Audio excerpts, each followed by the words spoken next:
Introduction. Veritas 365, Study of Proverbs. This study will not explain wisdom to you. It will measure you against it. Historical and cultural anchorings. The Book of Proverbs emerges from a world where wisdom was not optional. It was survival. Ancient Israel functioned within a covenant framework where obedience, discipline, justice, and restraint determined whether individuals, families, and nations stood or collapsed.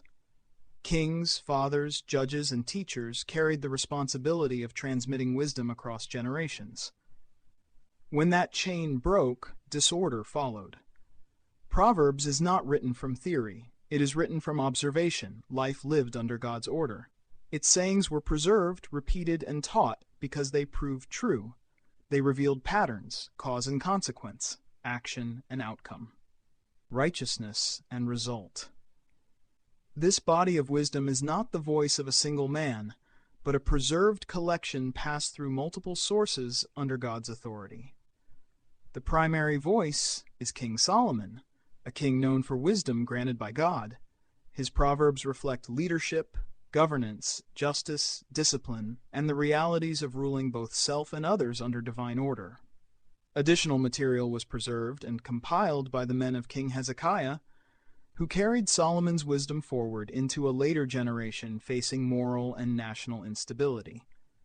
This was not casual preservation. It was the deliberate recovery of truth needed to stabilize a drifting people.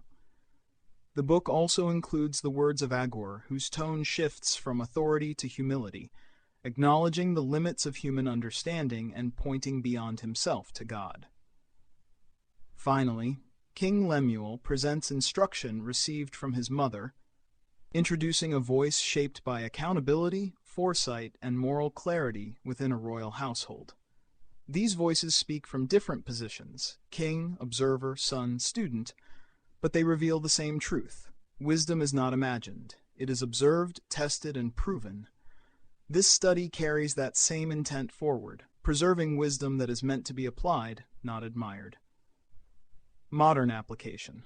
The setting has changed. The human condition has not. You are still making decisions under pressure. You are still speaking before thinking. You are still pulled by desire, pride, fear, and comparison. What Proverbs confronted then, it confronts now, directly. It speaks into decisions you justify too quickly, words you speak without restraint, influence you pursue without foundation, desires you excuse instead of discipline, success you chase without understanding the cost.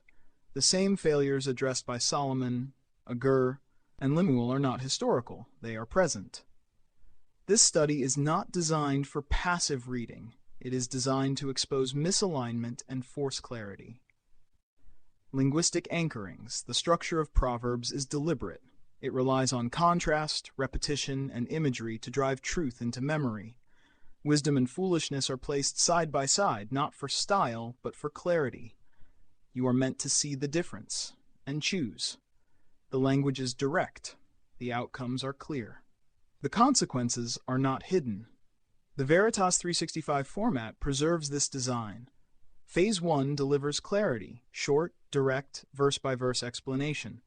Phase 2 builds depth, anchoring meaning through structure, context, and application.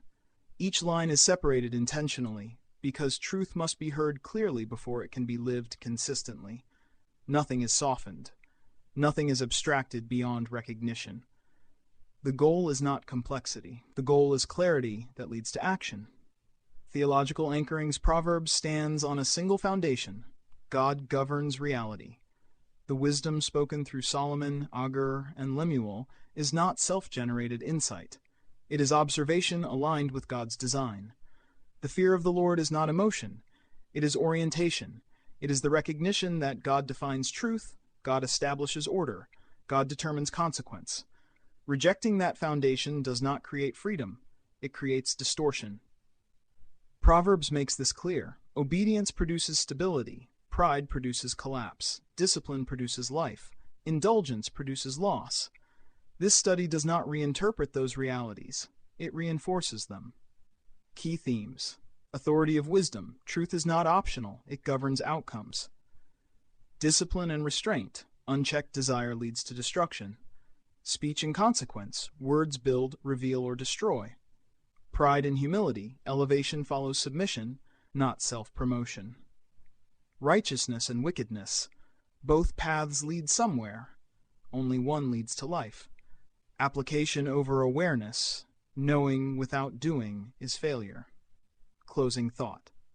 This study is not meant to sit with you. It is meant to confront you. The voices within Proverbs speak with clarity because they observe what happens when wisdom is ignored. If you approach this casually, you will leave unchanged. If you approach it honestly, it will expose you. And if you submit to it, it will shape you. Wisdom is not gained by reading. It is gained by alignment. Reflection prompts. Where in your life are you operating on assumption instead of wisdom? Are you seeking truth or confirmation of what you already believe? What patterns in your life reveal wisdom or the lack of it? What would immediate alignment with God's order require you to change?